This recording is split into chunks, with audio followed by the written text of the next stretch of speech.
Japan, now China. China every 7, 8, 9 years is doubling its income per capita. This is absolutely marvelous. We are truly living in the best time ever in human history. Until the 18th century, there was no economic growth. We lived in poverty, disease, sickness, and early death. Until the 18th century, the average lifespan throughout the world was not, life expectancy was not even 30 years. Then economic growth began, the Industrial Revolution in England, and then we moved to 100% GDP growth, gross domestic product, and in the 20th century, almost 400%. In this 21st century, humanity might grow 2,000 or 3,000%. We have seen nothing yet. The next 20 years will give us more technological changes than the last 2 millennia. In 2 decades, we will see more changes than in the last 2,000 years. However, there are groups that oppose these changes, like the Amish, who want to live in the 18th century, or some people who live like the Yanomami Indians in South America, where I grew up, that they live like they were living 3, 4, 5,000 years ago. And maybe even further back in time, there were people who didn't want wheels, the anti-wheels people. In fact, in England, where the Industrial Revolution began, there was a group called the Luddites who did not want technology, who did not want the machines, and they began destroying the machines because they said that the machine would take away their jobs.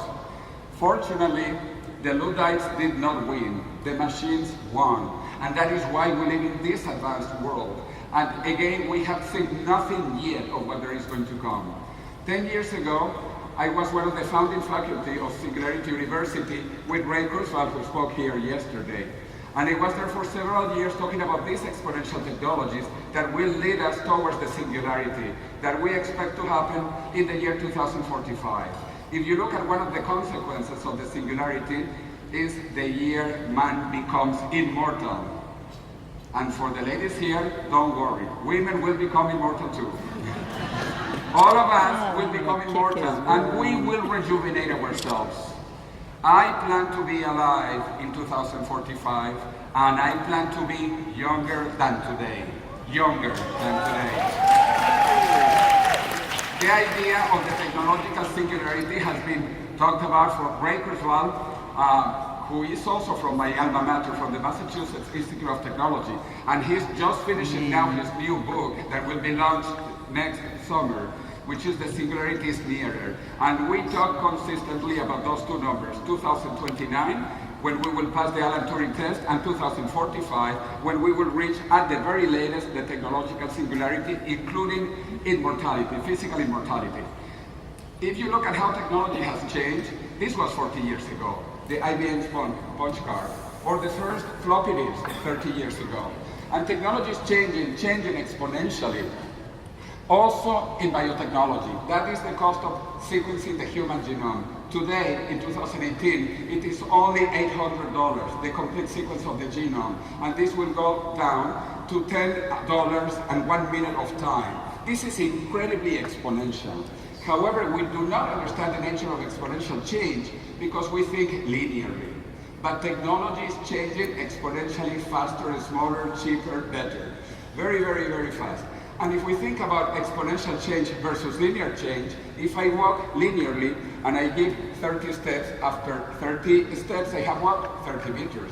But if I double 30 times, I would have walked over 1 billion meters and gone around planet Earth 26 times. This is truly exponential.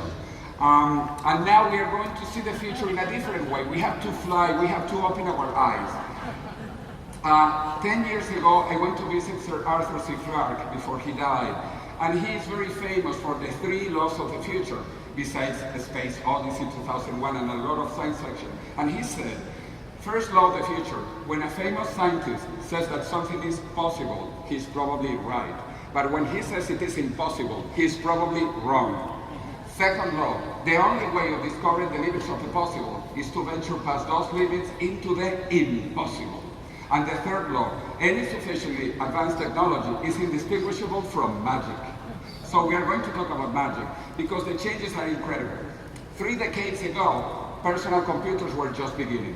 When I arrived at MIT, there were no personal computers. 20 years ago, mobile phones were growing. 10 years ago, companies like Google going internationally very efficiently.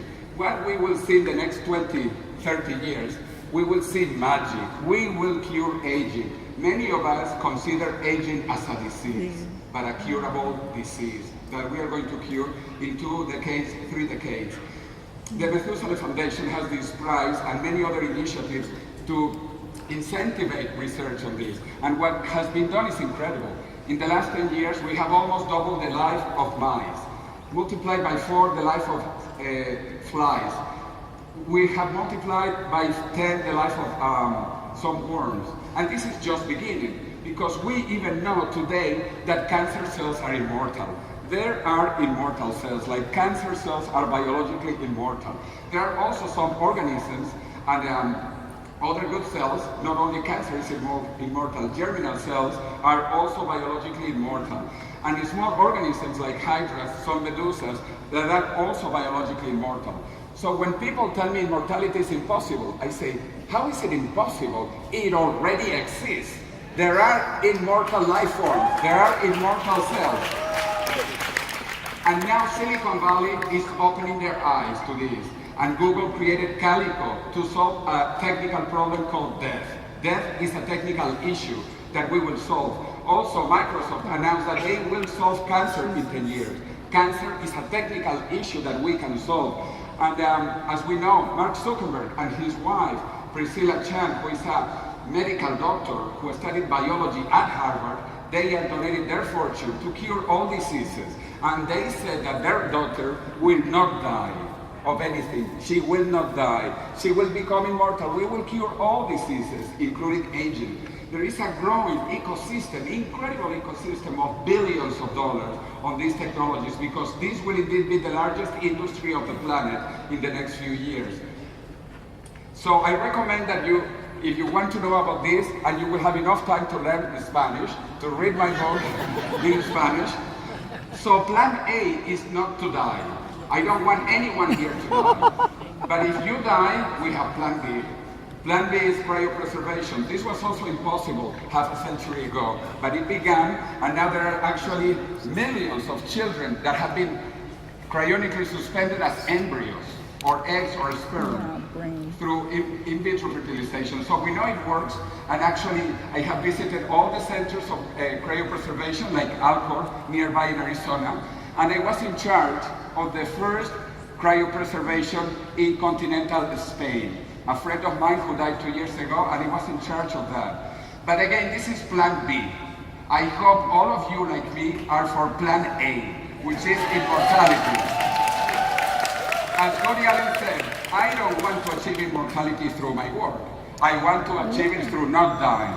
So we are here not to die, because life is beautiful, precious, and we have to keep alive. 4 technologies are being studied that will give us immortality. Nano and bio are the hard work of life, and in 20 years, plus or minus 10, we will reach the immortality of the hardware. And also, info and cogno below are the software of life, and we're also going to reach the immortality of the software in 20 years, plus or minus 10. We live in incredible times to reach immortality not once, but twice, through the hardware and through the software. So how complex is our hardware? Today we know that the human genome has basically 3 gigabytes of data, and we will reach this complexity to create human genomes in 20 years that we have done with bacteria and viruses in the past. We are going to reach this complexity because we are just walking information. Our genome is information, and then the software which goes through the brain, the processing of the brain, the most complex structure in the universe today. And it has evolved. Brains have evolved and are very complex, like our own brain. Now we talk about creating a 4th part of the brain, which is the exocortex. A new exocortex that will connect our normal typical brain to the cloud and will give us super intelligence. Ray Kurzweil talks about this in his book, How to Create a Mind, and I had the pleasure to have helped in the translation into Spanish and to have written the prologue of the book in Spanish. So I recommend it in Spanish, not in English. But you will have time to learn Spanish, don't worry, don't worry. All of this is called transhumanism, and how science and technology will improve the human condition. But carefully, carefully.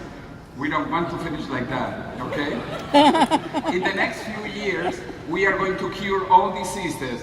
There will be no paraplegic people, probably in less than 5 years, through the research in stem cells. There will be no horrible diseases like this. There will be no Parkinson's. There will be no Alzheimer's. And at the latest, in 30 years, there will be no aging. Death will be optional. But everything has yin and yang. This is very complex, so we have to meditate. We have to think about the future and illuminate the planet, and think there are dark parts, but also illuminated parts. Where do we want to go? To North Korea or to South Korea? To the future or to the past? So we have to meditate, and we have to take action. We have to take action, and here I want to make a public announcement.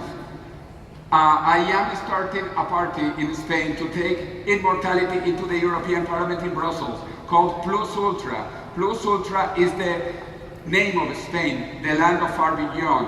And so my party is called Vita Plus Ultra.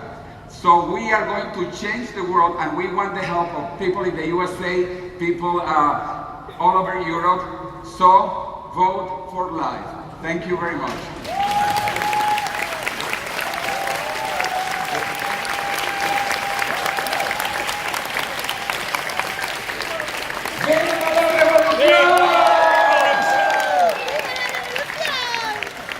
So if you are a citizen of the EU, would you vote for José Cordeiro to join the Parliament? And maybe others in this room too are going to get involved in that public life and to transform the public mood in such an exciting and visionary way as José Cordeiro. But from one visionary to another, you heard that the future is not just in our neo